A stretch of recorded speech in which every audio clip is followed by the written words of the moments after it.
आप सभी को नमस्कार बंधुओं और शुभ दीपावली। बहुत बहुत आप सभी को शुभकामनाएं।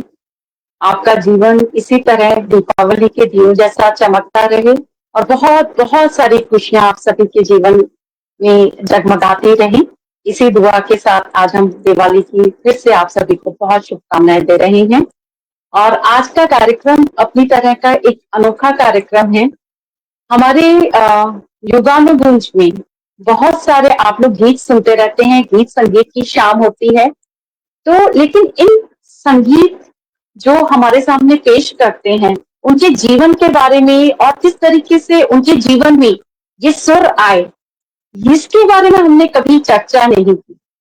तो इसी के बारे में आज हम ये पहला कार्यक्रम है जो इस तरीके का हम आप लोगों के सामने पेश कर रहे हैं। शुरू और सफर की कहानी। और श्री राम पंडित जी हमारे पहले अतिथि हैं इस कार्यक्रम की। आपका बहुत स्वागत है। नमस्कार निवेदिता जी, धन्यवाद। और युगानुगुंज के सारे परिवार को और सारे श्रोताओं को मेरी तरफ से दीपावली की बहुत बहुत शुभकामनाएं। आपको भी बहुत शुभकामनाएं राम। तो दोस्तों, संगीत वह भाषा है जिसे कहने के लिए शब्दों की आवश्यकता नहीं होती। कभी ये आत्मा की गहराई में उतरता है, कभी जीवन के कोलाहल में सुकून बनकर उभरता है। आज हमारे साथ हैं एक ऐसे व्यक्तित्व जिनका जीवन दो ध्रुवों का अद्भुत संयोजन है। एक ओर कॉर्पोरेट नेतृत्व की दृढ़ता और दूसरी ओर संगीत की कोमल भावधारा। तो हम पुनः स्वागत करते हैं श्री राम पंडित जी का, जो पेशे से बीमा जगत के वरिष्ठ अधिकारी हैं पर मन से एक सच्चे संगीत साधक। और हम उनके साथ चलेंगे इस यात्रा पर जहां सुरों ने उनके जीवन को के हर मोड़ को एक नया अर्थ दिया है। तो राम का एक हमारे पास एक परिचय है जो मैं पहले कार्यक्रम शुरू होने से पहले मैं आप सभी को देना चाहती हूँ। राम पंडित एक अनुभवी बीमा विशेषज्ञ हैं जिन्होंने अपने करियर में बीमा व्यवसाय के प्रबंधन पक्ष में विशेष दक्षता प्राप्त की है। वर्तमान में वे मागमा जनरल इंश्योरेंस में चीफ डिस्ट्रीब्यूशन और प्रोडक्ट ऑफिसर के रूप में कार्यरत है, जहां उनका ध्यान प्रोडक्ट रणनीति को सशक्त बनाने और वितरण चैनलों को मजबूत करने पर केंद्रित है। राम का करियर 27 वर्षों से अधिक का रहा है, जिसमें उन्होंने प्रिंट मीडिया, लाइफ इंश्योरेंस और जनरल इंश्योरेंस तीनों क्षेत्रों में उत्कृष्ट योगदान दिया है। उन्होंने नवी और बीमा मंडी में सीईओ के रूप में नेतृत्व किया है। साथ ही बजाज अलियांस में वरिष्ठ पदों पर उन्होंने कार्य किया है। उन्होंने एशिया, यूरोप और उत्तर अमेरिका के बीमाकर्ताओं, पुनर्बीमाकर्ता होते हैं री इंश्योरर्स और निवेशकों के साथ वैश्विक स्तर पर सहभागिता और रणनीतिक साझेदारियां बनाई हैं। तो ये राम का जो करियर से रिलेटेड मैंने इंट्रोडक्शन दिया है, लेकिन जो उनका जो संगीत है वो किस तरीके से उनके जीवन में महत्व रखता है, इसके बारे में ही आज बात होगी। और उसी में ही इनके कुछ गीत हम लोग सुनेंगे। तो राम, आपसे हम बातचीत की शुरुआत करते हैं और हम पहले ये देखना चाहते हैं कि हमारे साथ कौन कौन लोग जुड़ गए हैं। नीरू मेहता जी हमारे साथ जुड़ी हुई हैं। अभी नीरू मेहता जी का कमेंट आया है, जुड़ तो हमारे साथ और भी लोग गए हैं, लेकिन अगर आप लोग कमेंट नहीं देंगे तो मैं देख नहीं पाऊंगी आप लोगों के नाम। तो जो जो लोग जुड़ गए हैं उनसे निवेदन है कि कमेंट में कुछ लिख दीजिए, चाहे स्वागत राम कर दीजिए, चाहे हम लोगों का प्रणाम स्वीकार करिए। तो लेकिन कुछ कमेंट में लिख दीजिए तो हमें पता चल जाएगा कि आप लोग उपस्थित हैं, और कौन कौन उपस्थित है हमें नाम पता चल जाएगा। तो राम, आपका पेशेवर जीवन बीमा क्षेत्र की ऊंचाइयों तक पहुंचा है, लेकिन आपकी आत्मा में संगीत की लहरें हमेशा बहती रही है। क्या आपको याद है वह क्षण जब महसूस हुआ कि संगीत आपके लिए केवल संडे के संडे गाने का नहीं है, बल्कि ये आपकी पहचान है? जी राम। निवेदिता जी, सबसे पहले बहुत धन्यवाद आपका, आपने मेरा परिचय कर दिया।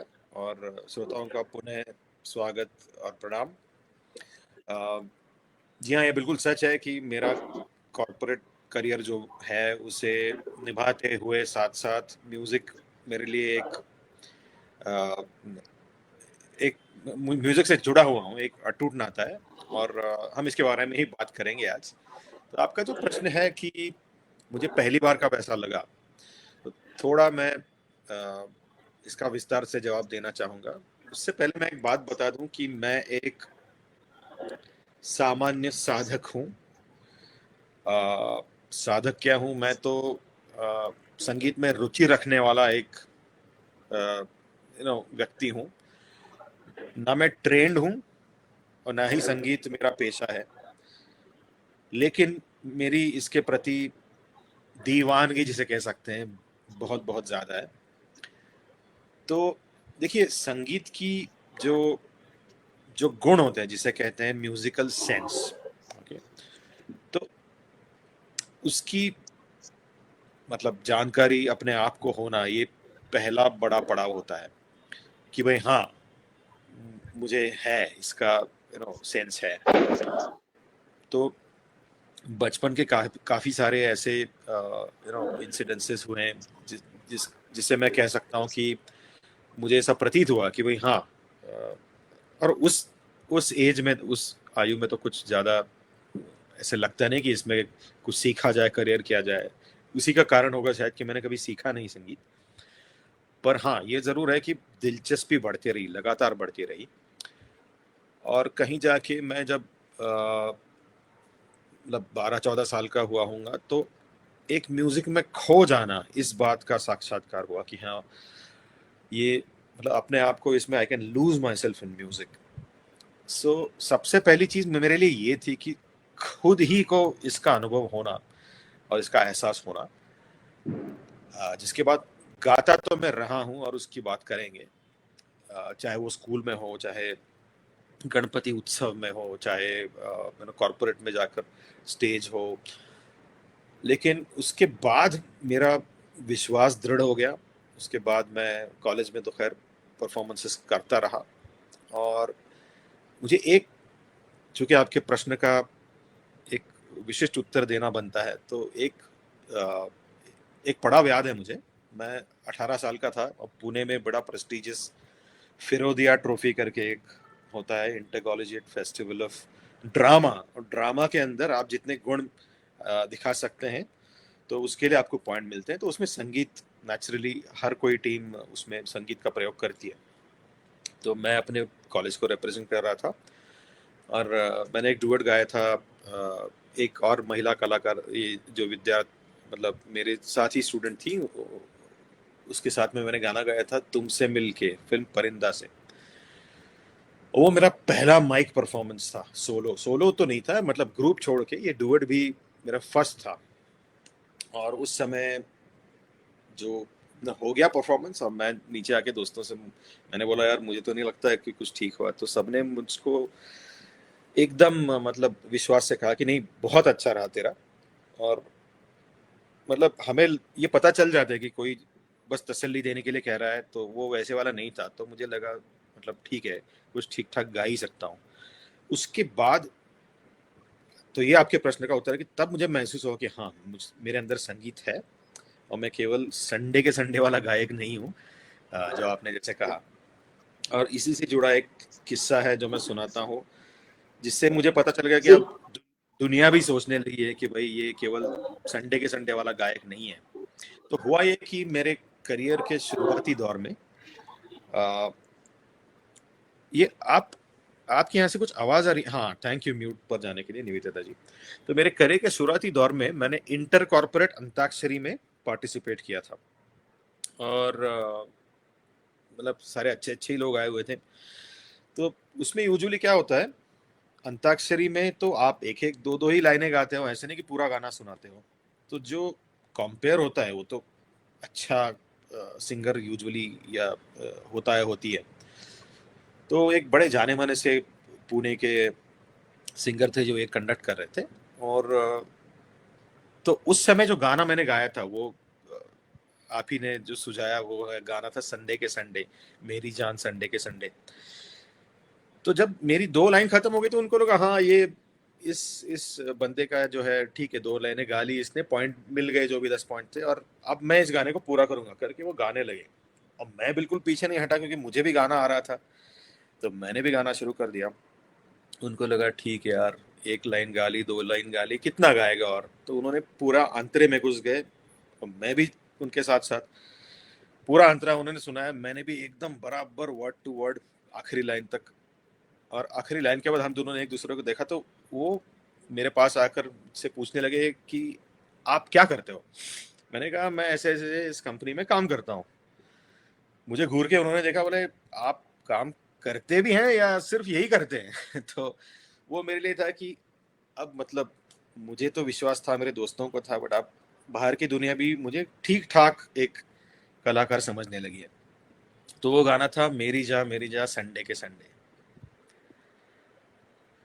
बहुत ब्यूटीफुल, बहुत बढ़िया तरीके से आपने एक्सप्लेन किया। तो राम, ये वाला गाना सुने क्या, अभी सुनाएंगे क्या? हाँ जी, क्यों नहीं, आज दिन भी संडे वाला ही है। हाँ, मेरी जान संडे के संडे, आना मेरी जान संडे के संडे, आई लव यू, भाग यहाँ से तू, ये लेडी बोल रही है, आई लव यू, भाग यहाँ से तू, तुझे पेरिस घुमाऊं, तुझे लंदन दिखाऊं, तुझे ब्रांडी पिलाऊं, विस्की पिलाऊं और खिलाऊं, खिलाऊं मुर्गी के अंडे अंडे, आना मेरी जान संडे के संडे, मैं धर्म करम की नारी, तू नीच विदिश अविचारी, मैं धर्म करम की नारी, तू नीच विदिश अविचारी, मामा है गंगा पुजारी, मामा है गंगा पुजारी,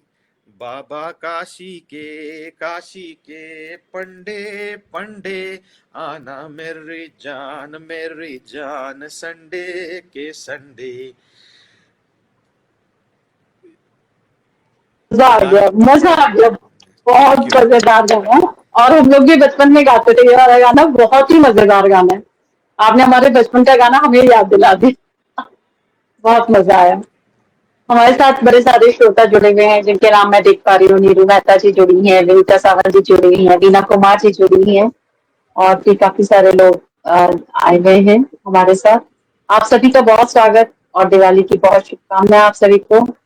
और आगे बढ़ते हैं। तो राम, आपके माता पिता कविता पंडित जी और विजय कुमार पंडित जी दोनों ही संगीत के गहरे रसिक रहे हैं। बचपन में उस संगीत के माहौल ने आपके भीतर किस तरह के सुर जगाए, और उनके जो संगीत की उनके ज्ञान का प्रभाव कैसे पड़ा आपके ऊपर? बिल्कुल दुरुस्त प्रश्न है ये।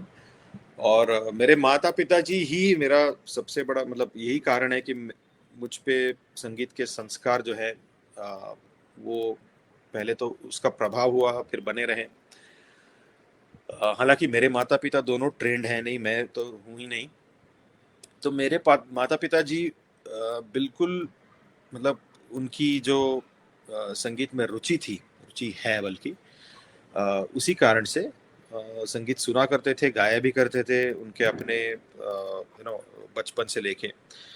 और जब मैं बचपन में सुनता था रेडियो पर, वो पुराने गाने चलाते थे, रेडियो सिलोन हो, कभी कभी विविध भारती, ज्यादातर रेडियो सिलोन। तो सारे पुराने गाने मुझे बचपन से ही, मतलब मैं पुराने अगर बात करूं तो दैट मीन्स 1950s ऑनवर्ड्स वाले, ना, ब्लैक एंड व्हाइट। क्योंकि आजकल आप पुराने गाने कहते हो तो 90s वाले गानों को भी पुराना समझा जाता है, तो इसीलिए मैंने उसको थोड़ा सा विस्तार से बताया। तो गानों की मालूमात तो थी ही। मेरे माता पिता जी का एक वो फेमस बड़े थे इसलिए कि उन दिनों, मतलब 80s की बात कर रहा हूँ, अर्ली 80s, तो लोग घर आते थे हमारे पूछने की फलाना गाना किस फिल्म से है, किसने गाया, किसने लिखा वगैरह। और मेरे मम्मी डैडी जैसे एनसाइक्लोपीडिया थे, आज भी हैं। तो उन दिनों तो ऑफ कोर्स इंटरनेट था नहीं, तो they were like very popular in our social circles for this. लेकिन इस सब के परे दो चीजें जो बड़ी विशिष्ट हैं, मैं जिनकी बात करना चाहूंगा। एक तो, अच्छा, इसके साथ साथ मेरे नाना जी, उस उम्र में मैंने उनसे कई सारे मंत्र, कई सारे स्तोत्र सीखे। तो आ, उसका ये प्रभाव रहा कि आपकी वाणी शुद्ध हो जाती है, आप सही प्रोनाउंसिएशन सीखते हो, चाहे वो किसी भी भाषा के हो। ऐसे नहीं बोल रहा हूँ कि केवल संस्कृत के, आप उर्दू भी आप चाहो तो बहुत शुद्ध, बहुत सही तरीके से बोल पाओगे, फ्रेंच बोल पाओगे, जो भी है। तो ये इसका भी उसमें काफी इसकी भी मदद मिली। और जो मेरे माता पिता जी के बारे में बोल रहा था, तो सही गाना, ये सीख मुझे उनसे मिली। ठीक है, म्यूजिक का सेंस आपको हो सकता है, सुर ताल, ये बड़े बेसिक चीजों की बात कर रहा हूँ मैं, बट उसके अलावा भी आपके पास गुण हो सकते हैं कि गायकी अच्छी हो सकती है। लेकिन कई लोग, और उसमें हम सब शामिल हैं, मैं आपको एक उदाहरण देता हूँ। जब हम बचपन में गाते हैं, स्कूल में कोरस में, ग्रुप में गाते हैं, तो राष्ट्रगीत का एक एग्जाम्पल देता हूँ मैं, मेरा पॉइंट एक्सप्लेन करने के हेतु से मैं ये बोल रहा हूँ। जन गण मंगलदायक जय हे भारत भाग्य विधाता। यहां तक आके ज्यादातर बच्चे कैसे गाते हैं, जय हे, तो ये सुर में नहीं है। भारत भाग्य विधाता जय है, ये सुर में है। लेकिन ज्यादातर बच्चे कैसे कहते हैं, जय हे, ऐसे रैंडम गा लिया। क्यों? क्योंकि वो चाह नहीं होती, और बचपन में तो ठीक है, इसके लिए मैं उनको दोषी नहीं ठहराऊंगा। ये नहीं होता कि मैं सही गाऊं, अरे उसमें क्या है, सही क्यों गाना है, ओके, मैं थोड़ी गायक हूं, या इतना सीरियसनेस होता नहीं। बट ये सीरियसनेस मेरे माता पिता जी ने जरूर हम दोनों बच्चों पे, मैं और मेरी दीदी जिनकी मैं बात करूंगा आगे, हमारे ऊपर ये बहुत दृढ़ संस्कार उन्होंने किए कि ये ठीक से गाना है, जो भी गाना है, फिल्मी हो, नॉन फिल्मी हो, मंत्र हो, प्रेयर हो, जो भी हो।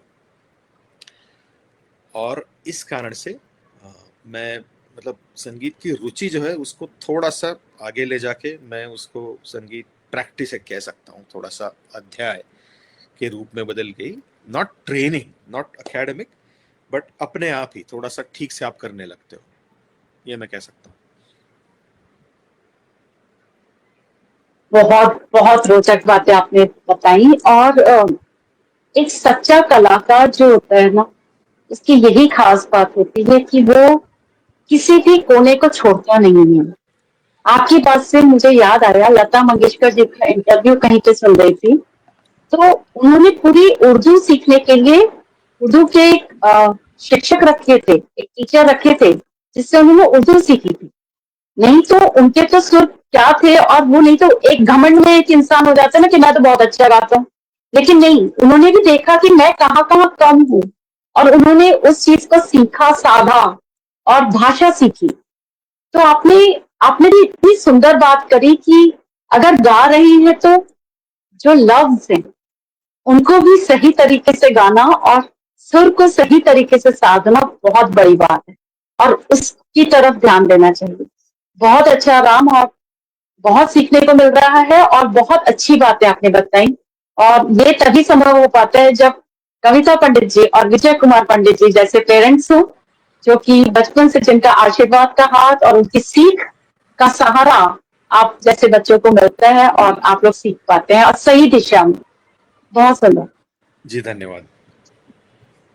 तो राम, कहा जाता है कि जो बचपन के अनुभव जीवन की नींव होते हैं, जैसे कि अभी आपने ये सारी बातें बताई, ऐसे ही कुछ और भी आपको अनुभव मिले, आपने कुछ सर्कस में गाने सुने, जो कि आपने कभी हमको बातचीत में बताया था कि वो सर्कस के गाने, दिल में तुझे बिठा के, ओम शांति में, ये सब आपकी अभी भी आपको याद है कि आपने, तो इसके बारे में कुछ बताएं। हाँ, आपने सही याद रखा और याद दिलाई मुझे। तो वो ऐसे हुआ कि, और मैं जस्ट एक, चूंकि आपने मेरे पहले वाले उत्तर के बारे में कुछ कहा, तो मैं एक चीज उसमें थोड़ा सा और बोलना चाहूंगा। जिसको आता है सही गाना, वो जरूर सही गाए, ये उनकी सीख थी। ठीक है, गाना, कईयों को गाना ठीक से आता नहीं है, ठीक है, मेरी बात ध्यान से सुनिए। सुनना बहुतों को आता है, ओके, और अच्छा सुना करें हम, ये भी मेरा एक मैं कोई बहुत बड़ा एज से भी बहुत बड़ा नहीं हूँ, लेकिन मेरा बहुत ये अपील है सबसे कि गाना सुना करें, क्योंकि उससे हमें बहुत कुछ मिलता है। नॉट केवल सीखना नहीं बोल रहा हूँ मैं, लेकिन बहुत आनंद और बहुत आत्मिक संतोष जिसे कह सकते हैं वो हमें मिलता है अच्छा गाना सुनते रहने से। लेकिन गाना गाना हर एक के बस की बात शायद नहीं होती उतने लेवल की, लेकिन जिसको आता है वो जरूर ठीक से निभाए उसे, ये उनकी सीख थी। और मैं आता हूँ अब वो मज़ेदार जो वाकया है। तो मैं उस समय 2 या 3 साल का था मेरे ख्याल से, और हम सब मतलब माता पिता, मैं और मेरी दीदी, वो भी छोटी ही थी, मेरे से 2 ही साल बड़ी हैं, तो हम सब लोग सर्कस देखने गए थे। और सर्कस में उस समय बैंड पर एक गाना बज रहा था। तो अब सर्कस है, शोर है, माहौल ऐसे ही थोड़ा सा शोरगुल का माहौल है। तो गाना हो गया, वो इंटरवल के दौरान बज रहा था शायद, और फिर सर्कस शुरू हो गई, हम घर चले गए। फिर उसके 10-15 दिन के बाद रेडियो पर एक गाना चल रहा था, तो मैंने तुरंत अपने माता पिता को बताया कि ये सर्कस वाला गाना है, और वो बिल्कुल था वही, मतलब उन्हें भी याद था कि सर्कस के समय बजा था। तो उन्हें बहुत आश्चर्य हुआ कि अरे इतना छोटा होने पर भी इसको बिल्कुल याद क्या रहा, मतलब याद तो रहा ही, लेकिन सही पकड़ा उसने। तो वो गाना था जो आपने बोला, दिल में तुझे बिठा के। तो मैं अगर मतलब 2 लाइन सुना देता हूँ कि थोड़ा सा सबको पता चल जाए। हाँ बिल्कुल राम, प्लीज सुनाइए ना, मैं कहने ही वाली थी। तो गाना है रविंद्र जैन का लिखा हुआ और उन्हीं का स्वरबद्ध किया हुआ, शायद फकीरा फिल्म से है। तो वो गाना ऐसा है, दिल में तुझे बिठा के कर लूंगी मैं बंद आंखें, पूजा करूंगी तेरी, होके रहूंगी तेरी। ये वो गाना है, और वो बैंड पे भी उन्होंने बजाया। उनकी भी सराहना करनी होगी कि बैंड पे बजाने वाला ये गाना है नहीं, वो थोड़ा सा आर्टिस्टिक टाइप का इसका वो है, नजाकत है इसमें। तो वो एक मजेदार किस्सा था। बहुत अच्छा। और इसी तरह की छोटी छोटी बातें इंसान को जब अपना सफर, अपने कला का सफर याद आता है तो उसको खुद ही अपने बचपन की बहुत सारी बातें याद होती हैं। और हाँ एक जी। चीज जो पहला सवाल था ना कि राम की पहचान गानों से, तो मैं आप सबको बताना चाहती हूँ कि मैं और राम सेम कंपनी में काम करते थे, बजाज एलियांस में, और राम काफी बड़ी पोस्ट पे थे। उस समय मेरी इतनी बातचीत नहीं होती थी राम से, लेकिन हमने कहीं पर राम का गाना सुना था। हम लोग कहीं विदेश कहीं घूमने गए थे और राम वहां पे गाए थे सब लोगों के सामने। वो जो गाना सुना ना, वो पहचान, वो उसके बाद मैंने योगानुगुंज शुरू किया। और मैं राम के गाना मुझे याद आता था जब हम योगानुगुंज में गीतकार ढूंढने लगे कि भाई हमें गाने के भी प्रोग्राम कराने हैं, तो मुझे राम याद है। तो ये होती है पहचान। क्योंकि राम वैसे बीमा कंपनी के एक मैनेजर या बड़े वरिष्ठ पद के किसी व्यक्ति के रूप में याद नहीं है, एक गायक के रूप में याद है। तो क्योंकि इतना प्रभाव डाला उनके उन गानों ने मेरे को, कि मैंने इनको दोबारा ढूंढा, फिर से लिंक्डइन में गई, मैंने इनको पूछा कि आप जुड़ जाओ हमारे से, आप आ जाओ हमारे यहाँ गाना गाने। तो ये जो बातें होती हैं, ये होती है इंसान की पहचान। तो राम का वीडियो ऑफ हो गया, तो हमें अगला सवाल करना है राम से जी। तो सॉरी सॉरी, मेरे को एडजस्ट कर रहा था, अभी ठीक है। हाँ कोई बात नहीं। तो मैं ये थोड़ा सा शेयर करना चाह रही थी सब लोगों से कि मैंने राम को दोबारा योगानुगंज में कैसे जोड़ा। तो आपकी बहन विनीता जी, उनके साथ आपने कई मंचों पर समा बांधा है। तो उन दिनों की याद जब आप दोनों इकट्ठे गाते थे मंचों पर, आप अपनी बहन के साथ, जो कि वो खुद भी इतनी अच्छी गायिका हैं और बहुत सारे बड़े बड़े मंचों पे गाती हैं। तो लेकिन उन दिनों जब आप दोनों एक साथ गाते थे, उन दिनों की कोई याद जो कि आपको अभी भी मुस्कुराने पर मजबूर कर देती है। जी राम। जी निवेदिता जी, थैंक यू विनीता के बारे में बात करने के लिए। विनीता सावंत जी मेरी दीदी हैं, और वो बाकायदा ट्रेनिंग उन्होंने हासिल की हुई है, संगीत विशारद हैं। आज वो न केवल म्यूज़िक सिखाती हैं, मतलब उभरते हुए गायक गायिकाओं को, बल्कि म्यूज़िक प्रोडक्शन में है, स्टेज शोज़ तो करती ही हैं, कुछ म्यूज़िक वीडियोज़ में भी फीचर्ड हैं। वो लिखती भी हैं ज़्यादातर मराठी में। मेरी माताजी भी, वैसे मैं शायद बताना भूल गया, वो कवयित्री हैं, उन्होंने कविताएं लिखी हुई हैं मराठी हिंदी दोनों में, कंपोज़र भी हैं, तो वो अपने गाने लिखती हैं, कंपोज करती हैं, गा लेती हैं। बड़ा अच्छा गाती हैं इस उम्र में भी। और उनका हाल में, मतलब पिछले साल, एक पोएट्री कलेक्शन हमने रिलीज़ करा था। तो ये सारी चीज़ें मुझे विरासत में मिली हैं। और विनीता की जहाँ तक बात है, अ, उनसे भी मुझे बहुत प्रेरणा मिली, बहुत शिक्षा दी उन्होंने मुझे, बहुत एडवांस्ड एस्पेक्ट्स जिसे कहते हैं, कैसे गाना है, कब सांस लेनी है, क्या अवॉइड करना है, मतलब that is about being smart, you know. अगर आपकी रेंज इतनी है तो आप इतना गाने की कोशिश ना करें। बहुत सिंपल उदाहरण दे रहा हूँ मैं। या तो आप किस तरीके का गाना चुनें। अगर आप 6-7 गाने गाने वाले हो तो पहले कौन सा गाया जाए, स्टेज का क्या तंत्र होता है, बहुत सारी चीज़ें उन्होंने मुझे सिखा रही हैं आज भी। उनके साथ एक मैं बोलना चाहूँगा जो मुझे याद है। हम दोनों एक ही कॉलेज में थे, वो मेरे से 2 साल बड़ी थी, मतलब 2 साल आगे चल रही थी मेरे से। तो कॉलेज के अंताक्षरी प्रोग्राम में हम दोनों ने मिलके हिस्सा लिया था एज अ टीम, मतलब एज अ पेयर। तो उस समय हमने एक गाना गाया था, वो मुझे याद है, फिल्म घर का, गुलजार जी का लिखा हुआ, पंचम दा को सुनाइए ना। अनुवाद किया हुआ जी। तो उसका संक्षेप में मैं उसकी प्रस्तुति करता हूँ।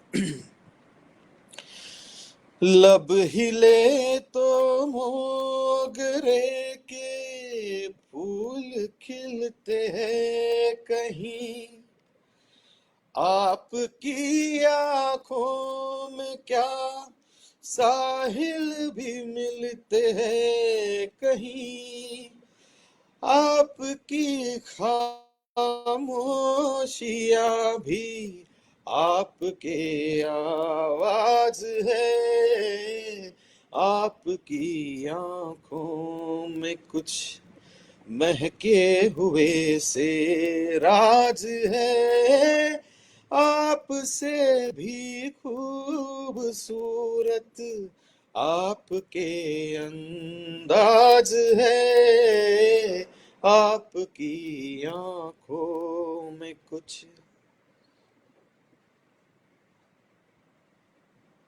क्या बात है, क्या बात है, बहुत खूबसूरत। Thank you. बहुत अच्छा गाते हैं आप, सच में बहुत ही अच्छा गाते हैं। Thank you. तो कॉर्पोरेट लाइफ, मैंने भी जी है कॉर्पोरेट लाइफ, और मुझे भी पता है कि मतलब आज मैं किसी को बोल रही थी हाइकिंग में गई थी, तो मैंने बोला कि भाई तुम लोग फिर भी हाइकिंग में आ जाते हो, जब मैं जॉब करती थी तो 24/7 इतना प्रेशर होता है कि हम बाकी चीजों में ध्यान ही नहीं दे पाते थे। तो राम, आपका कैसा, मतलब ये जो आप संगीत को साथ में लेकर चल पाए, ये आपने किस तरीके से कर पाए कि आपने, मतलब ये आपके लिए एक सुकून रहा संगीत, या आपने इसको एक लाइफ का एक इम्पोर्टेंट पार्ट लेकर के चले कॉर्पोरेट लाइफ के साथ, इसको कैसे आपने बैलेंस किया?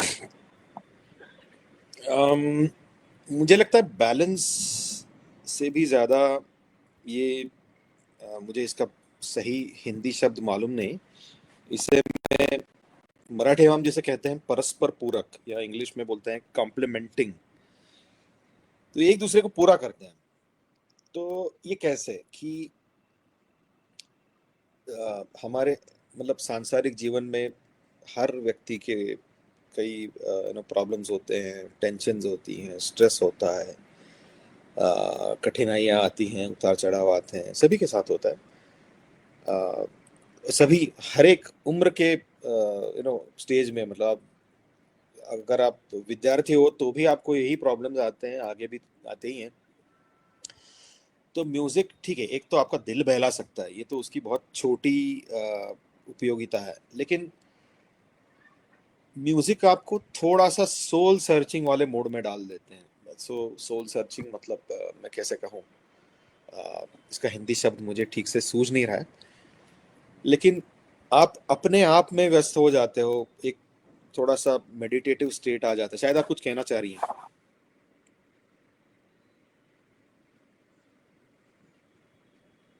नहीं, मैं कुछ नहीं कहना चाह रही हूँ। ओके, आप बोलिए। हाँ। सॉरी। तो म्यूजिक अगर मुझे इस बात की काबिलियत दे सकता है फ्रॉम टाइम टू टाइम कि मैं अपने आप में खो जाऊं, जिससे कि मेरा दिमाग ठंडा होकर के मैं दिमाग को एक बैलेंस्ड बैलेंस्ड स्तर पे ले आऊं, और फिर मेरे जो निर्णय हों या सामने वाली परिस्थिति के बारे में कि उसको देखने का मेरा नजरिया हो, वो मेरा सबसे अच्छा और संतुलित निकल के आएगा। ये क्षमता म्यूजिक में है, ऐसे मुझे लगता है। मतलब आपका मूड बदलना 1 मिनट में, ये तो ठीक है, ये एक बात हुई, that is part of it. But इससे पहले मैंने जो कहा वो इसकी बहुत ज्यादा बहुत बहुत अच्छी उसका फायदा है, ऐसे मुझे लगता है।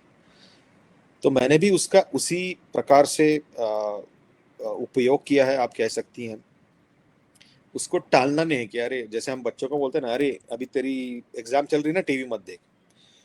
ये मैं नहीं करता हूँ कि आज मुझे इंपॉर्टेंट मीटिंग है तो म्यूजिक को अवॉइड करूँ। ऑफ कोर्स मीटिंग का प्रेपरेशन तो मीटिंग का प्रेपरेशन है, या काम तो काम है, काम के दौरान नहीं करूँगा मैं। पर म्यूजिक मेरे इर्द गिर्द रहेगा, जो कि मुझे बैलेंस्ड और अच्छे हाल में रखने का, जिसका रोल है मेरी जिंदगी में। बहुत सही, बहुत अच्छा बोला। तो वो जो कला होती है वो आपके जीवन के साथ ऐसे लिपटी होती है, तो वो आपको सहारा ही देती है।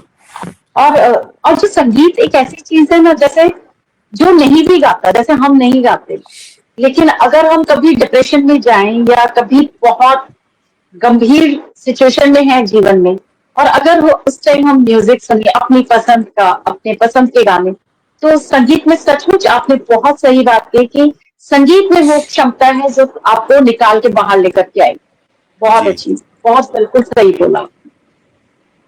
राम, आपका और एक आपने, विचारधारा है। जी। सॉरी मैं बीच में जी। बोल रहा हूँ, लेकिन आपने हाँ। बहुत अच्छी बात कही कि ठीक है, वो गाना अच्छा जानता नहीं होगा कोई कि गाना कैसे गाना है, पर सुन के भी उसको ठीक लगता है। ये मैंने भी पहले कुछ मिनट पहले यही बात कही बोलो, थी। तो यही समझो बात कि बोलो। ये जो विशेषता है, इसका हमें जरूर फायदा उठाना चाहिए। हाँ। तो हाँ, मेरे को भी, चाहे मैं गा नहीं सकती आप लोगों जितना अच्छा, और शायद बिल्कुल भी नहीं अच्छा गा सकती, लेकिन मुझे सुनना बहुत पसंद है। और इसीलिए जो लोग गाते हैं वो मुझे याद रह जाते हैं, और मैं उनको याद करती हूँ। हाँ, ये अच्छा गाते हैं और ये अच्छा गाते हैं, तो मेरे को याद रह जाता है।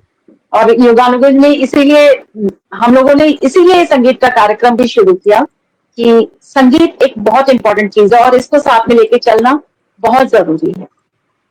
तो राम, आपकी एक विचारधारा है जो कि बहुत सुंदर है और जिसको हम समझना चाहते हैं, और मैं चाहती हूँ कि हमारे श्रोता भी सुने कि वो आप एक कहते हैं कि हमें कानों से गाना चाहिए।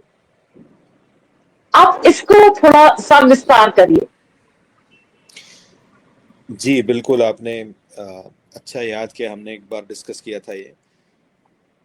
तो ये मेरा विचार है, और मैं मतलब बिल्कुल एक सामान्य आदमी हूँ, लेकिन मैंने बड़े दिल से ये सोचा है, और जो मैं कहता हूँ अपने दोस्तों से, वो इसलिए कि जब तक आप सुनेंगे नहीं संगीत, तो ऑफ कोर्स आपको उस गाने की जो पहचान है, जो गाने की विशेष अ, जो उसके गुण हैं, उसमें उसमें छुपी हुई विशेष जो अनमोल रत्न है, वो उसकी परख आपको होगी नहीं।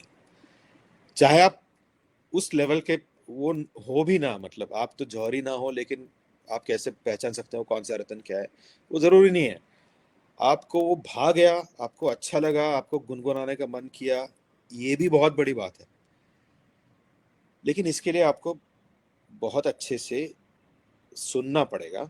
और जिसको गाना आता है उसके बारे में मैंने ये कहा है, जो आपने अभी दोहराया, कि कई लोग क्या करते हैं, मतलब हमें एक तो सिखाया जाता है कि आपको नाभि से गाना चाहिए, वहां से डायफ्राम जो होता है वो ठीक से आप यूज करो, तो आपकी आवाज अच्छे से निकलती है। That is the authentic way to सिंग।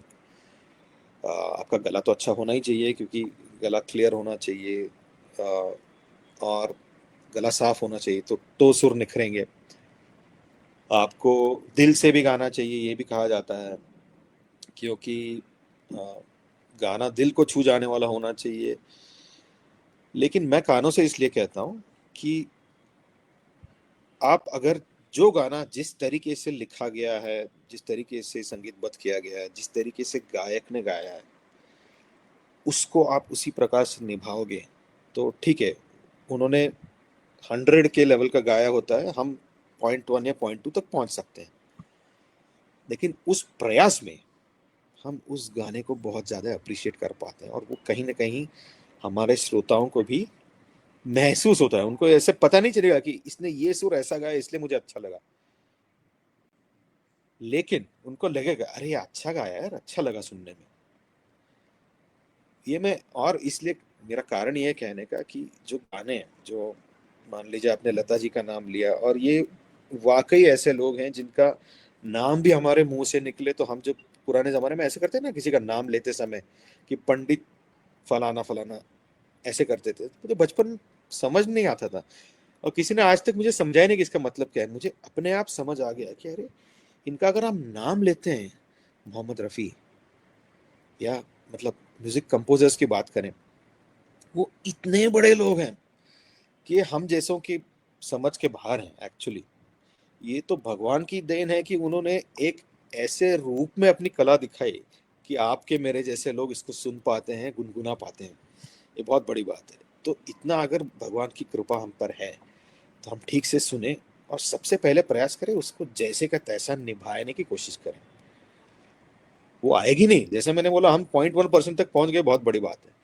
लेकिन कुछ लोग क्या करते हैं, इसका मैं विपरीत आपको सुनाता हूं तो ये उदाहरण स्पष्ट हो जाएगा कि गाना ऐसे ही कुछ रॉक स्टाइल में गाना है, कुछ पॉप स्टाइल में गाना है, रिमिक्स करना है, ठीक है आप वो भी करिए, बट पहले ढंग से गाइए, उसके बाद वो सब आप वेरिएशंस करिए। पहले ही वेरिएशंस ना करें, ये मेरी एक बहुत सरल इच्छा है। तो ये तो इसका कारण है कि मैं कहता हूँ कि कान से गाना चाहिए।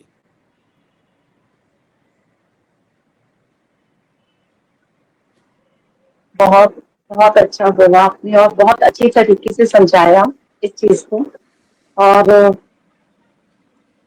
बहुत हम्बल है आप राम, इतना अच्छा गाते हैं और फिर भी इतनी सरलता से अपनी बातों को समझा रहे हैं और इतनी विनम्रता से, मतलब संगीत को एक, मुझे लगता है आप एक साधना, एक पूजा की तरीके से देखते हैं, इसीलिए इतनी विनम्रता आ पाती है उसके बारे में बात करते हुए। तो राम, आपकी कॉर्पोरेट लाइफ में बार बार कुछ गानों की ख्वाहिशें आती थी लोगों की तरफ से। एक तो दिल तड़प तड़प के आती थी, फिर एक मेरे को तो याद है बजाज अलियास में लोग कहते हैं वो सत्ते पे सत्ता वाला गाना सुनाओ। तो कौन? ऐसे एक दो गाने सुनाइए ना। सत्ते पे सत्ता वाला एक गाना था ना, अच्छा अच्छा, बत्तियां वो बुझा दो। हाँ हाँ, बत्तियां बुझा दो, वो तो ग्रुप सिंगिंग का ही नमूना वो है। सुनिए। तो आप ऐसे कुछ गानों की जिनकी ख्वाहिशें आती थी, उनमें से एक दो गाने सुनाइए ना आप। अब गाने सुनने का मन कर रहा है क्योंकि कुछ लोग बैठे हुए हैं गाने सुनने के लिए। जी, तो एक तो बिल्कुल आपने सही, आपको याद है तड़प तड़प वाला जो गाना है, सॉरी सॉरी, तो वो गाना निभाने का प्रयास करता हूँ। एक मिनट।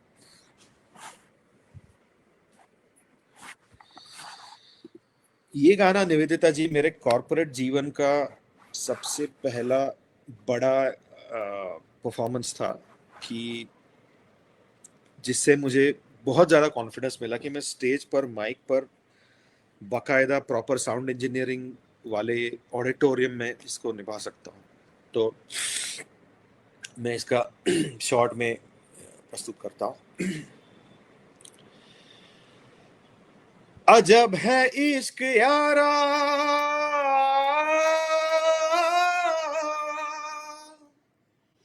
पल दो पल की खुशियां,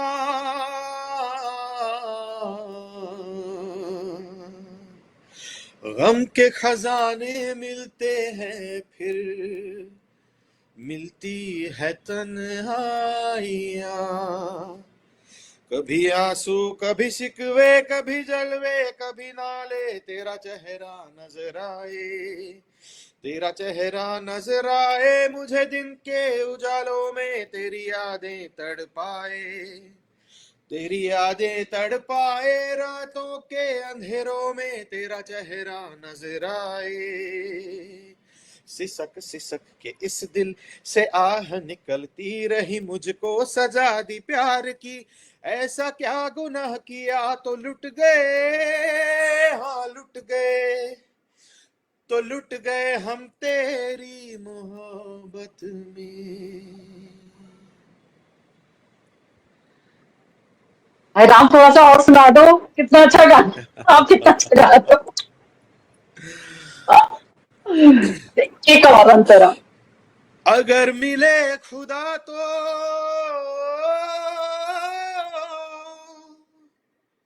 पूछूंगा खुदाया,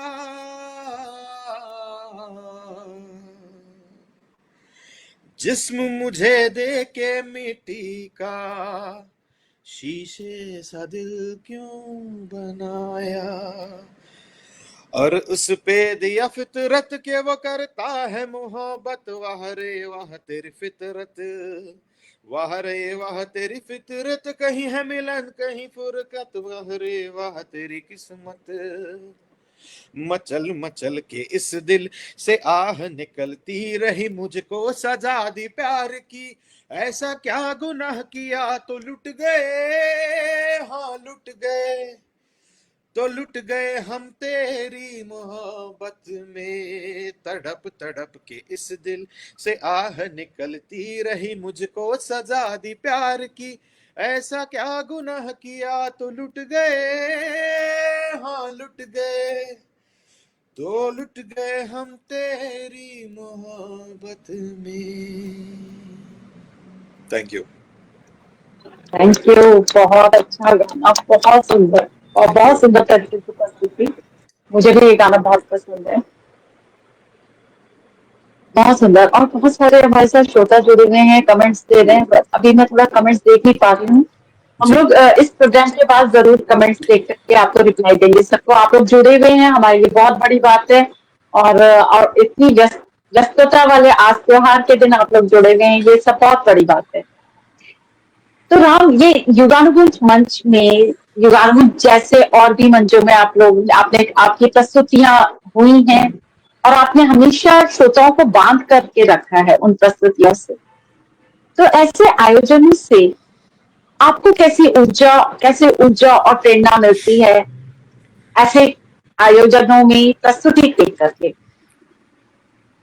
जी, सबसे पहले मैं युगानुगुंज का फिर एक बार धन्यवाद करना चाहूँगा कि अपने आप में ये पटल क्या ही खड़ा हुआ है। मैं इसकी क्या तारीफ करूं कि इतने सारे भिन्न भिन्न प्रकार के कार्यक्रम बहुत डिसिप्लिन के साथ आयोजित करना, उनको निभाना, इतने अच्छे कंटेंट का क्रिएशन करना, इतने बड़े बड़े आर्टिस्टों को या बड़े बड़े वीआईपी लोगों को इस पर बुलाना। अपनी बात नहीं कर रहा हूँ मैं कह रहा हूँ जो बहुत अच्छे बड़े लोग आते हैं, साहित्यिक आते हैं, कवि आते हैं, पब्लिक सर्वेंट्स आते हैं, कई सारे बुजुर्ग लोग आते हैं, इनके बारे में कह रहा हूँ।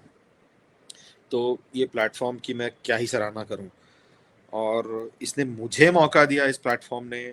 पहली बार मुझे याद है जुलाई 2021 was the first time I was given a chance, and I had performed some songs then. अब मुझे कई बार यहाँ पे आने का सौभाग्य प्राप्त हुआ है। मैं बहुत इसके लिए आपका कृपाभिलाषी हूँ। और ऐसे प्लेटफॉर्म से एक तो आपको वैलिडेशन मिल जाता है, जिससे क्या कहूँ मैं, मतलब आपको एक विश्वास मिलता है कि हाँ भाई, एक ऐसा बहुत अच्छा सक्सेसफुल और बड़ा रेप्यूटेड प्लेटफॉर्म मेरे को चांस दे रहा है। तो मैं और ठीक से करूँ तो और अपने को थोड़ा सुधार पाऊँ। ये एक बात है। दूसरा, उत्साह बढ़ाता है कि चलो ये रेगुलर किया जाए तो और भी किसी मंच पटल पर मैं परफॉर्म कर सकता हूँ। आत्मविश्वास भी बढ़ाता है, और मतलब ऐसा लगता है कि भविष्य में थोड़ा और सक्रिय तरीके से मैं कॉर्पोरेट करियर के पश्चात इसमें जुट सकता हूँ, ऐसा ऐसा भी लगता है कभी कभी। आपके करियर के पश्चात हम आपको म्यूजिकल डिपार्टमेंट का हेड बनाने वाले, ये गानों गुंज का। उसके बाद हमें कोई टेंशन नहीं लेना म्यूजिकल इवेंट्स की, आप ही कराया करेंगे म्यूजिकल इवेंट्स। तो ऐसा हमारी थैंक यू। विचार है। तो तो राम, हम आपसे आपकी पसंद के कुछ गाने सुनना चाहेंगे, और हमारे श्रोता भी बैठे हुए हैं गाने सुनने के लिए, और हमारे पास अभी भरपूर टाइम भी है आपके कुछ गाने सुनने के लिए। जी, तो एक और गाना जो है, जो आपने मुझसे कहा कि मुझे अक्सर जिसकी फरमाइश मेरे पास की जाती थी, तो वैसे एक्चुअली दो गाने मुझे याद आ रहे हैं। दो गानों में से कौन सा गाना गाऊं ये मैं आपसे पूछता हूँ, या फिर शायद श्रोता हमारे। आप दोनों सुनाइए। एक का चाहे मुखड़ा सुना दीजिए, बट एक का मुखड़ा और अंतरा सुना दीजिए, एक पूरा सुना दीजिए। अच्छा, चलिए मैं एक सेकंड, चलिए पहले मुझे जो पूरा पक्का याद है वो गाना सुना देता हूँ। अभी ना जाओ छोड़ कर, ये मेरे कॉर्पोरेट करियर में बहुत पॉपुलर था मैं इस गाने के लिए, और बहुत फरमाइशें उसकी होती थी। ये वाला तो आप पूरा ही सुना दीजिए। जी, कि दिल अभी भरा नहीं, अभी ना जाओ छोड़ कर, के दिल अभी भरा नहीं, अभी अभी तो आए हो, अभी अभी तो, अभी अभी तो आए हो, बहार बन के छाए हो, हवा जरा महक तो ले, ये दिल जरा बहक तो ले, ये शाम ढल तो ले जरा, ये शाम ढल तो ले जरा, ये दिल संभल तो ले जरा, मैं थोड़ी देर जी तो लूं, नशे के घूंट पी तो लूं, नशे के घूंट पी तो लूं, अभी तो कुछ कहा नहीं, अभी तो कुछ सुना नहीं, अभी ना जाओ छोड़ कर, के दिल अभी भरा नहीं। और इसमें मैं एक फैक्ट बताना चाहता हूँ कि जब मेरी वाइफ मेरी जिंदगी में आई और हम कॉलेज में एक दूसरे से मिले थे, और वो भी संगीत में बहुत रुचि रखती हैं, और हमने भी कॉलेज के दौरान कुछ म्यूजिकल शोज साथ में किए थे, अंताक्षरी के वगैरह। तो उस जमाने में उनको भी ये गाना मुझसे सुनने को बहुत अच्छा लगता था, और वो फिर मेरी जीवन संगिनी बन गई, और फिर वो मेरे जीवन का संगीत भी बन गई, ये मैं कह सकता हूँ। और गाने को मैं आगे बढ़ाता हूँ। सितारे झिलमिला उठे, सितारे झिलमिला उठे, चराग जगमगा उठे, बस अब न मुझको टोकना, ये फीमेल बोल रही है ऑफ कोर्स, बस अब न मुझको टोकना, न बढ़ के राह रोकना, अगर मैं रुक गई अभी तो जान न पाऊंगी कभी, यही कहोगे तुम सदा, के दिल अभी नहीं भरा, जो खत्म हो किसी जगह, ये ऐसा सिलसिला नहीं, अभी नहीं, अभी नहीं, नहीं नहीं नहीं नहीं, अधूरी आस, अधूरी आस छोड़ के, अधूरी प्यास छोड़ के जो रोज यूं ही जाओगी तो किस तरह निभाओगी कि जिंदगी की राह में जवां दिलों की चाह में कई मकाम आएंगे जो हमको आजमाएंगे। बुरा ना मानो बात का, ये प्यार है गिला नहीं, अभी नहीं नहीं नहीं नहीं नहीं नहीं नहीं।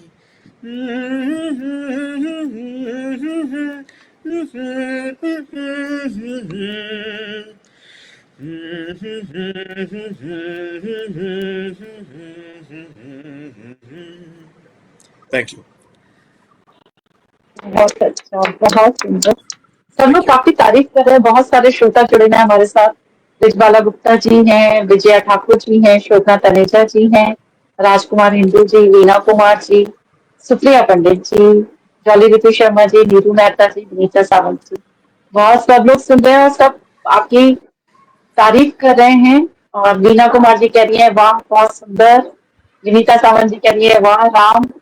और जितनी भी तारीफ करूं थकती नहीं सुबह। वीना कुमार जी तो सब लोग काफी तारीफ कर रहे हैं राम। आपने अपनी धन्यवाद। वाइफ का मेंशन किया और हम जानना चाहते हैं कि सुप्रिया पंडित जी जो आपकी वाइफ है, शायद उनका यही नाम है, यस। तो उन जी तो उनको आपका कौन सा गाना सबसे अच्छा लगता है? एक तो आपने बता ही दिया जो आप अभी परफॉर्म कर रहे थे, और कौन सा गाना और कौन सा वो बोलती हैं आपको सुनाने के लिए? उनका बड़ा ही उत्तेजन रहता है मेरे गानों के प्रति। और वो खुद गाती कम है, बल्कि काफ़ी ठीक गा लेती हैं, लेकिन वो गाती कम है। लेकिन उनकी मालूमात बहुत अच्छी है गानों की, तो मुझे गाने सुझाती बड़े हैं वो। कि प्रोग्राम है अभी, गाने सुनाने हैं तो कौन से गाऊं, तो उनका नज़रिया, उनकी सलाह बड़ी महत्वपूर्ण रहती है मेरे लिए। तो मैं अगर सोचूं तो तड़प तड़प के भी उनका बहुत पसंदीदा गाना है वैसे। जब तक मैं याद कर रहा हूँ, अगर श्रोताओं की कोई फरमाइश हो, क्योंकि हमारे पास 5 मिनट और है, तो उनकी आज फरमाइश का मैं हमारे इंतजार साथ, करूंगा। हाँ, नॉर्मल दिनों से थोड़े से कम श्रोता जुड़े हुए हैं क्योंकि शायद फेस्टिवल की बात है। तो श्रोताओं में से जो लोग सुन पा रहे हैं, आप लोगों की कोई फरमाइश अगर आप सुनना चाहते हैं राम से, तो आप लोग लिख दीजिए अपने कमेंट में। तो राम उस गाने को गाने का प्रयास करेंगे। आप लोग लिख दीजिए, हम आपके कमेंट्स की वेट कर रहे हैं। और इतनी देर में मैं आपके और भी पुराने कमेंट्स हैं आपके लिए, वो मैं पढ़ना चाह रही थी।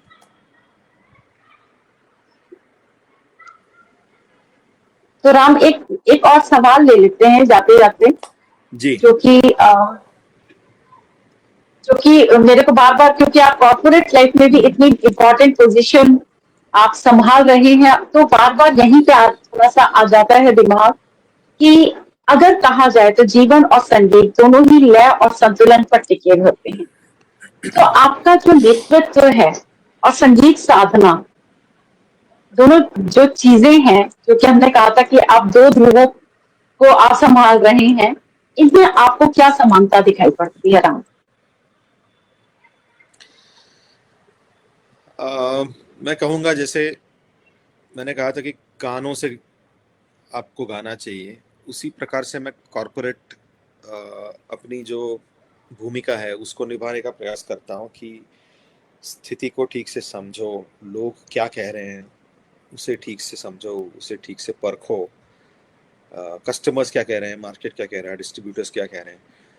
और आपका हर एक्शन, हर निर्णय, हर स्ट्रैटेजी उसके आधार पे बननी चाहिए, ना कि मुझे लगता है ये करना है इसलिए मैंने कर दिया, अरे मैंने कितना अच्छा प्रोडक्ट लॉन्च किया, अरे मैंने कितनी ज़बरदस्त एडवर्टाइजमेंट बना ली, पर अगर अगले को वो चाहिए ही नहीं था, तो उसका जो उसकी सफलता है वो थोड़ी सी लिमिटेड हो जाएगी। तो आपको है कि आप हर चीज को बहुत अच्छे से सुने, लिसनिंग ये कॉर्पोरेट लाइफ में भी उतना ही जरूरी है, यही कहूंगा मैं।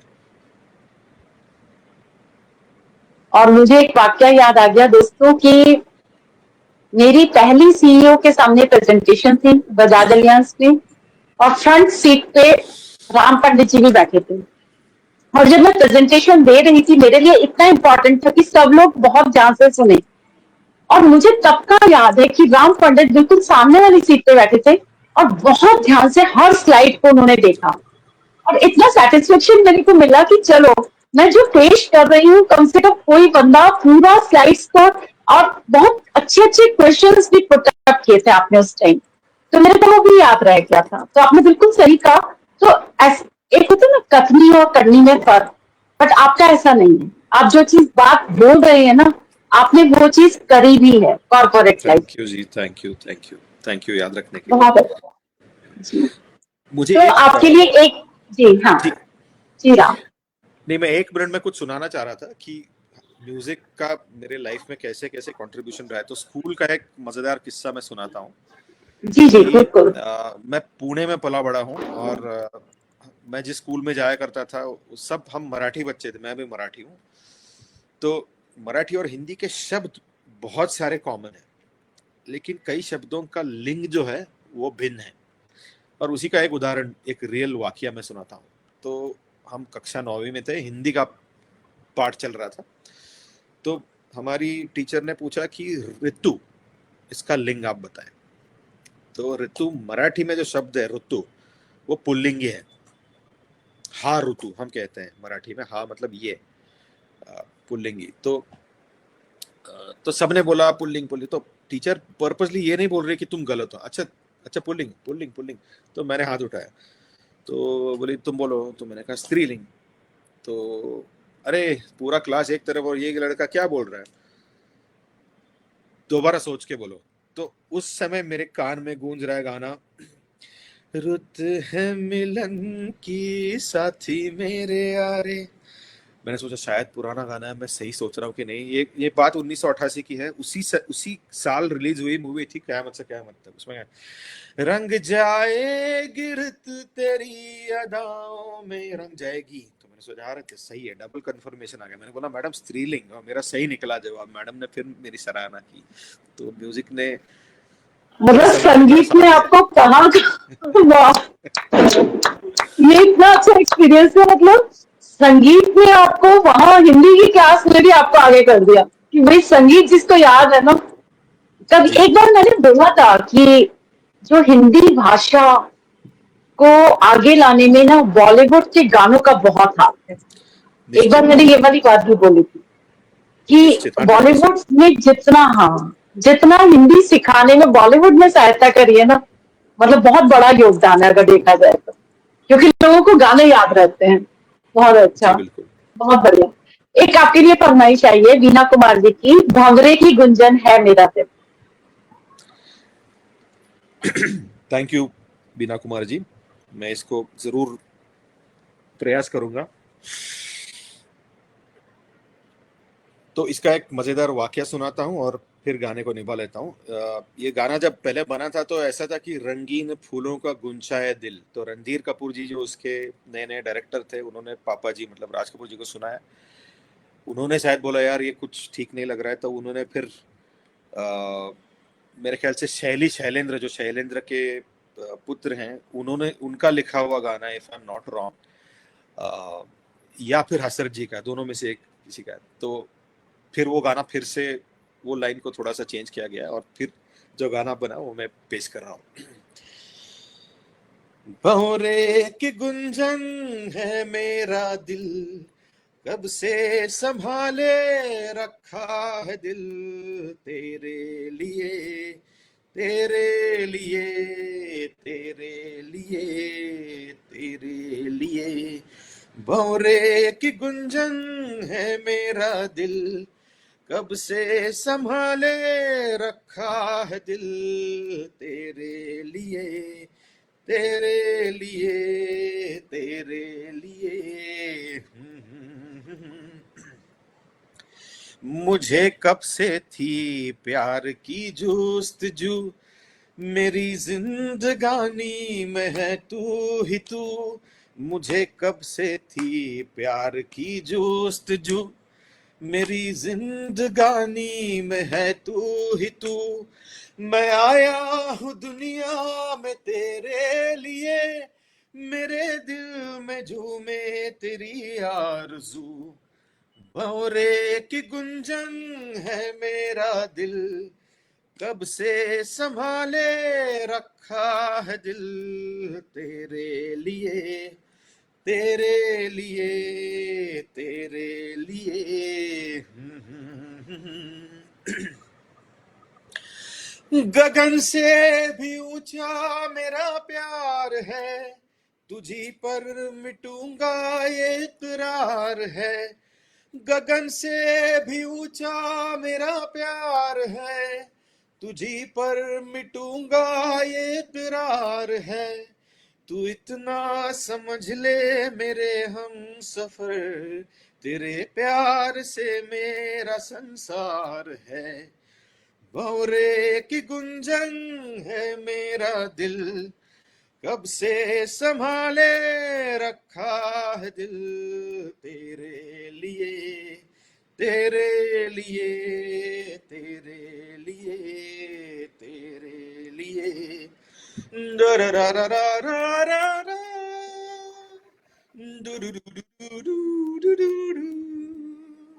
Thank you. क्या बात है, क्या बात है। रीना जी कह रही है वाह आपने दिल खुश कर दिया राम पंडित जी। इंदु मेहता जी कह रही है मेलोडियस वॉइस। सब लोग काफी तारीफ कर रहे हैं। तो धन्यवाद। राम, ये आपको गाने याद रहते हैं क्या? मतलब आप तो बिल्कुल मंच के परफॉर्मर है कि मतलब फरमाइश की और आपने पूरा गाना सुना दिया। ये नहीं, तो ये तो मेरा वैसे भी रेडी था, इसलिए हर गाना तो याद नहीं रहता, पर हाँ, जब आप रुचि लेते हो ना तो याद रखने की क्षमता थोड़ी सी बढ़ जाती है। बहुत अच्छा, बहुत अच्छा। एक और आपके लिए फरमाइश है विनीता सावंत जी की तरफ से। वो कह रही है राम मैं ये सुनना चाहती हूँ आपसे, हम बेखुदी में तुमको पुकारे चले। थोड़ा सा प्रयास करता हूँ, मुझे पूरा तो नहीं आता है। हम बेखुदी में तुमको पुकारे चले गए सा, घर में जिंदगी इस हारे चले गए हम। देखा कि ये तुम्हें है बन के दीवाना, उतरा जो नशा तो हमने ये जाना, शीशे में देखो नैनाने चले गए हम। बेखुदी में तुमको पुकारे चले गए हम। Thank you. बहुत अच्छी प्रस्तुति और सब लोग फिर से बहुत तारीफ कर रहे हैं आपके गाने की। जॉली दीदी शर्मा जी कह रही हैं बहुत सुंदर गाते हैं राम आप। थैंक यू जी। और बहुत सब लोग काफी तारीफ कर रहे हैं। तो राम जाते जाते हमारा कार्यक्रम समापन की ओर बढ़ रहा है और हमारे प्रश्न भी खत्म हो गए हैं क्योंकि जितने प्रश्न हम लाए थे आपने बहुत सटीक और बहुत सुंदर जवाब दिए और हमें आपसे बहुत कुछ सीखने को मिला आज राम आपके जवाबों से। और थैंक यू। बहुत कुछ जिंदगी का नजरिया कैसा होना चाहिए, अपनी अपनी कला को कैसे साथ में लेके आप कितने भी व्यस्त रहें कैसे अपनी कला को साथ में लेकर के आप चल सकते हैं, ये सब हमने आपसे सीखा आज। तो राम जाते जाते हम चाहते हैं कि आप कुछ गाने अपनी पसंद के सुना दीजिए जिससे कि फिर हम कार्यक्रम की समाप्ति कर पाए। तो मैं एक गाना सुनाता हूँ जो थोड़ा सा फिलोसॉफिकल है और जिसके साथ हम समापन कर सकते हैं। जी जी, मैं स्वागत। जिंदगी का साथ निभाता चला गया, हर फिक्र को धुएं में उड़ाता चला गया। मैं जिंदगी का साथ निभाता चला गया।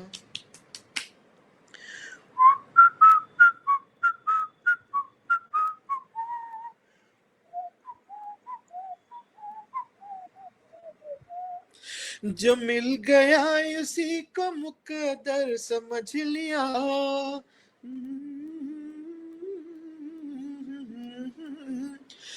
जो मिल गया उसी को मुकद्दर समझ लिया, मुकद्दर समझ लिया, मुकद्दर समझ लिया।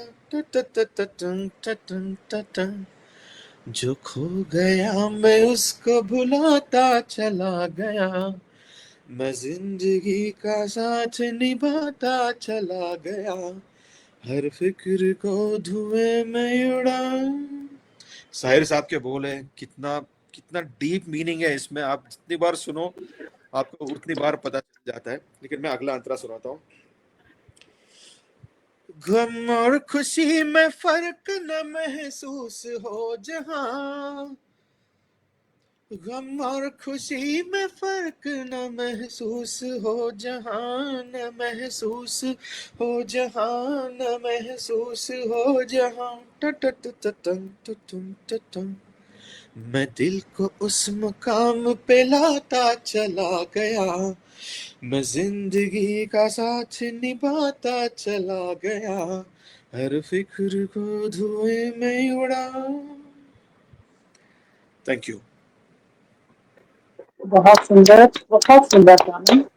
और राम बहुत अच्छा गाते रहिए और इसी तरीके से संगीत को से समा बांधते रहिए। और आपसे आपको आपको फिर से दीपावली की बहुत शुभकामनाएं। और इसी धन्यवाद जी। तरीके से आपका करियर और जीवन दोनों में संगीत का तालमेल बना रहे।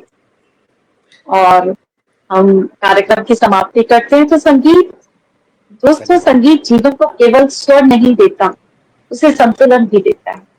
और राम जी की ये यात्रा उसी संतुलन का एक सुंदर उदाहरण है। कॉर्पोरेट जिम्मेदारियों के बीच भी उन्होंने राग और रूह दोनों को सहेजा है। उनकी कहानी हमें ये सिखाती है कि अगर मन में संगीत है तो हर मंच, चाहे वो ऑफिस हो या महफिल, एक नई धुन बना सकता है। युगानुगुंज परिवार की तरफ से राम पंडित जी को हार्दिक धन्यवाद। आपने अपने जीवन के अनुभवों और संगीत के सुरों से हम सबके हृदय को आज स्पंदित किया।